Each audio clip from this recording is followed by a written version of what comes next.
Hi guys, welcome back to my channel. என்னடா ரொம்ப நாளாக வீடியோ போடலையேன்னு நினச்சிருப்பீங்க. ஆமாங்க, நிறைய தொட்டிகள் இருந்து நமக்கு டெய்லி இது பண்ண, இது செடி வைக்க, இந்த செடி எடுக்கிறது வைக்கிறதுன்னா நம்ம அப்டேட் போடலாம்.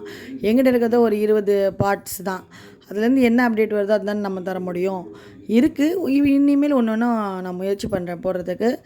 இது வந்து டிராகன் செடி தாங்க. நான் முதலையே சொல்லியிருந்தேன் இல்லையா, பூ பூத்து காய்ச்சி பழம் வந்தது, அணில் சாப்பிட்டுடுச்சு. அதுக்கப்புறம் வந்து காயே வைக்கலை. சரி, நிறைய பிரான்ச்சஸ் விட ஆரம்பிச்சிடுச்சு. இதுவும் ஒரு யோசனையாகவே இருந்தது. நிறைய பிரான்ச்சஸ் விடுறதுனால கூட பூக்களையோன்ட்டு எக்ஸ்ட்ரா பிரான்ச்சஸ்லாம் கட் பண்ணி பார்க்கலான்னு சொல்லிட்டு, இப்போ வேறு மழை சீசன் இல்லையா, ஸோ ப்ரூன் பண்ண ஆரம்பித்தேன். ப்ரூன் பண்ணி இருக்குது. யாருக்காவது ட்ராகன் ஃப்ரூட் செடி வேணும்னா சொல்லுங்கள், நான் தரேன். இது பிங்க் கலர் ட்ராகன்னு. சாப்பிட்லனா கூட அந்த அணில் எடுத்துகிட்டு போனால் கொஞ்சம் எச்சத்தில் தெரிஞ்சது இது பிங்க் கலர்னு. நல்லா ஸ்வீட்டாக இருக்கும்னு நம்புகிறேன். ஸோ உங்களுக்கு தேவைப்பட்டால் கேளுங்க, நான் தரேன். சரிங்களா? அதுக்கப்புறம் இதுக்கு மேலே எவ்வளோ சீக்கிரம் பூ காய்க்குதுன்னு பார்க்கலான்ட்டு ஒரு ட்ரை பண்ணியிருக்கேன்.